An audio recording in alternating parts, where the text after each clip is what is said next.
Le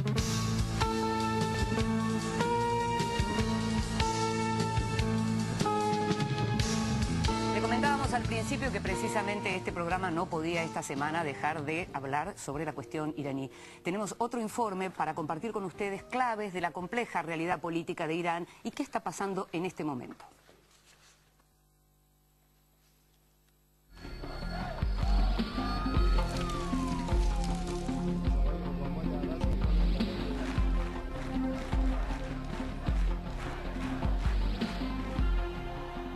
La denominada Revolución Verde iraní, que tantas esperanzas despertó en los medios occidentales, alineados de manera casi unánime con las necesidades políticas de sus gobiernos, se apaga lentamente luego de 2 semanas de marchas y violencia callejera, evidenciando que los clérigos que detentan el poder en Teherán no están dispuestos a ceder fácilmente a las demandas de cambio de sectores seculares de su población y permitir que las protestas sean utilizadas por sus enemigos externos e internos para acabar con la revolución islámica iniciada en 1979.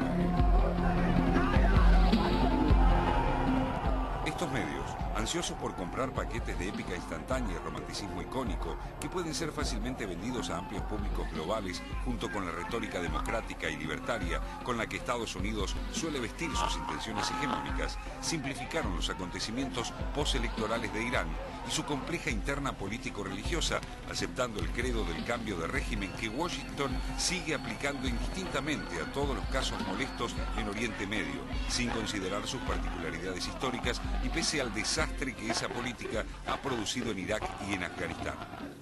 En muchos casos, reconocidos centros de análisis internacionales como el Instituto Real de Asuntos Internacionales británico, conocido como Chatham House, movilizaron a sus expertos para producir papers que fundamentaran las acusaciones de fraude que los gobiernos occidentales lanzaron sobre Teherán en base a las declaraciones de los opositores.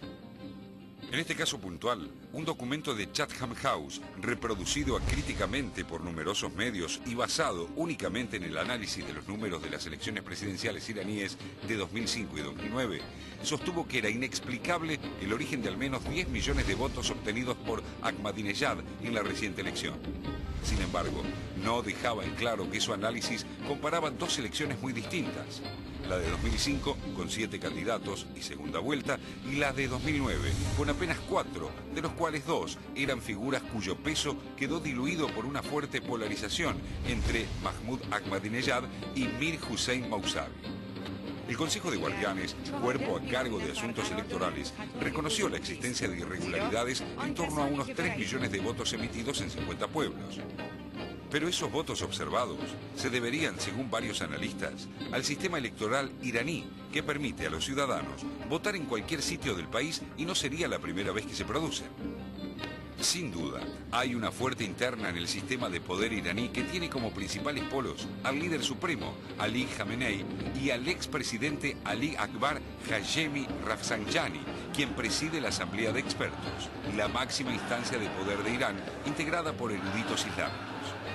Rafsanjani, uno de los hombres más ricos del país, continúa siendo uno de los políticos más influyentes y apostó por Mousavi, un hombre que estuvo ausente de la escena política de Irán durante 20 años y reapareció súbitamente 3 meses antes de las elecciones para encabezar la candidatura de los denominados reformistas.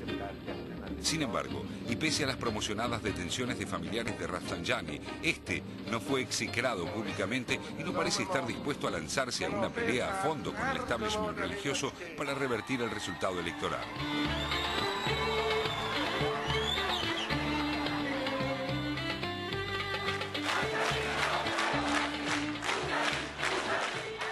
Las últimas marchas congregaron a unos pocos miles de personas en la capital iraní, en cuyas calles la policía antimotines del gobierno y grupos de milicias vinculadas a los guardianes revolucionarios demostraron a Mousavi y sus partidarios que revertir el resultado electoral que oficialmente le dio el triunfo al presidente Ahmadinejad no se lograría solo con movilizaciones convocadas a través de herramientas tecnológicas como Twitter y Facebook, a pesar de la fe que el Departamento de Estado deposita en esas plataformas, ideales para construir las revoluciones de colores que financia la National Endowment for Democracy.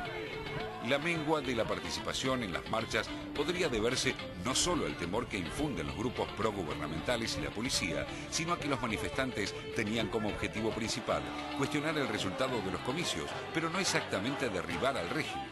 De hecho, algunas encuestas realizadas pocos días antes de las elecciones indicaban que un alto porcentaje de iraníes estaba conforme con el sistema de gobierno islámico, lo cual no impide que pretendan, al mismo tiempo, mayores libertades civiles en ese marco.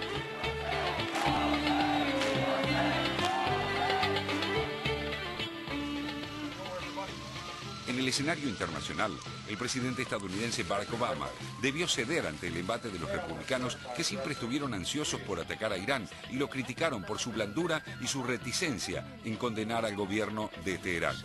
Su ex rival, el senador John McCain, fue uno de los que encabezó la ofensiva. La secretaria de Estado, Hillary Clinton, y el vicepresidente Joe Biden lo convencieron de endurecer la postura y Obama cambió drásticamente su posición, cuestionando la legitimidad de los comicios. The United States and the international community have been appalled and outraged by the threats, the beatings, and imprisonments of the last few days. I strongly condemn these unjust actions, and I join with the American people in mourning each and every innocent life that is lost. I've made it clear that the United States respects the sovereignty of the Islamic Republic of Iran and is not interfering with Iran's affairs. But we must also bear witness to the courage and the dignity of the Iranian people and to a remarkable opening within Iranian society. And we deplore the violence against innocent civilians anywhere that it takes place. The Iranian people are trying to have a debate about their future. Some in Iran, some in the Iranian government in particular, are trying to avoid that debate by accusing the United States and others in the West of instigating protests over the election. El presidente iraní Mahmoud Ahmadinejad le contestó duramente, reiterando las acusaciones de injerencia, aunque en sus dichos parece haber dejado abierta la puerta para que el diálogo diplomático propuesto por su par estadounidense no naufrague del todo.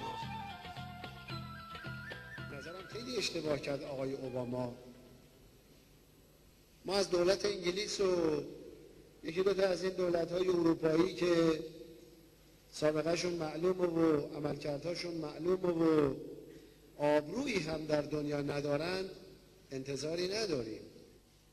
اما سوال اینه که آقای اوباما چرا در این دام گرفتار شد؟ چرا این اشتباه رو مرتکب شد؟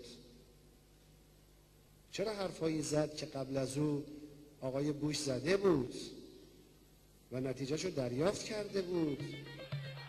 Ahmadinejad y el conjunto de los clérigos iraníes saben que si de esta crisis Teherán no logra recomponer su imagen internacional y la propuesta de Obama se hunde, las únicas opciones que quedarán sobre la mesa son que los halcones neoconservadores en Estados Unidos e Israel impulsan como solución para tratar con la República Islámica el lenguaje de las bombas y la destrucción del proyecto iraní de convertirse en una potencia de Oriente Medio.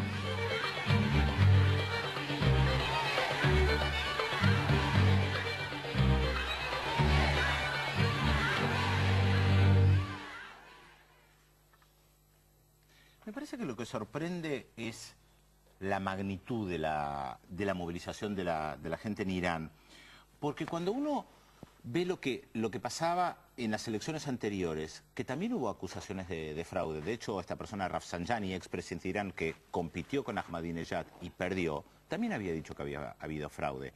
Y la gente no salió a las calles. O sea, ¿qué fue lo que llevó a que la gente en esta oportunidad saliera a las calles? Y estaba leyendo un informe muy interesante sobre las elecciones legislativas del año pasado que se hicieron en Irán. Y mostró un debate impresionante. O sea, uno a veces piensa que es una sociedad enteramente monolítica, pero hay unos debates impresionantes.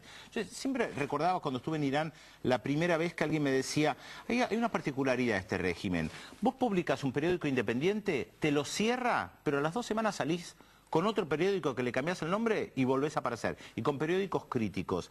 Y en las legislativas del año pasado, 25% de los que fueron electos al Parlamento eran independientes, o sea, no están ligados a ninguna de las fracciones del poder que se están disputando, valga la redundancia, el poder. O sea, ¿qué pasa que de repente miles de personas hacen que esta olla a presión estalle. Bueno, lo que habría que pensar y recordar en todo caso también tiene que ver con que los candidatos que compitieron precisamente fueron todos candidatos avalados por las voces autorizadas del régimen para avalar precisamente las candidaturas. ¿Esto qué quiere decir?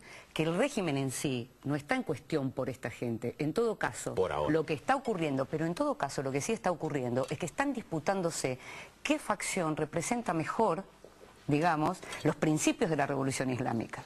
Podríamos pensarlo así, es decir, hay divisiones internas dentro mismo de lo que es el régimen. Y eso es lo que está ocurriendo. ¿Por qué salieron ahora todos a la calle? Bueno, si vos tenés algunos análisis que dicen, bueno, hay gente que no, digamos, que le parece muy mal que Irán esté aislada y que ciertas posturas durísimas de Halcón, de Ahmadinejad, lo que han conseguido es aislar más a Irán.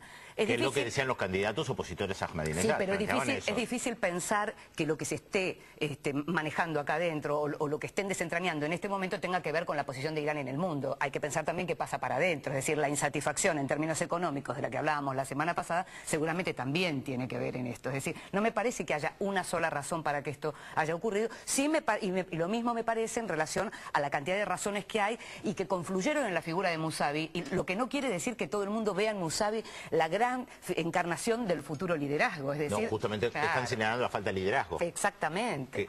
Ahí la complejidad del tema, ¿no? Porque, como decís, Inde, no hay un factor determinante, pareciera ser la lectura que hay, ni el factor externo ni la cuestión de la crisis económica interna por sí solo determinan que el fiel se vaya para un lado de la balanza o para el otro. La pregunta que quería hacerles es si a partir de estas declaraciones de lo que dijo Obama, la respuesta de Ahmadinejad, ¿cambia la relación entre Irán y Estados Unidos? Sí, de hecho ayer Obama dijo que la relación está dañada, era algo previsible que esto podía llegar a ocurrir y además las presiones internas en Estados Unidos, que lo señalaba el informe, son muy fuertes. Es decir, Obama venía siendo muy cuidadoso con lo que estaba ocurriendo porque además se le dañan al mismo tiempo otras relaciones a Estados Unidos que viene tejiendo con muchísima cautela y muchísimo cuidado. Pero sí, efectivamente, lo que había comenzado como un inicio de diálogo, por lo menos en las palabras de Obama ayer, quedó y salió públicamente a condenar la represión, algo que a propósito no hizo en el caso de Perú, cuando Alan García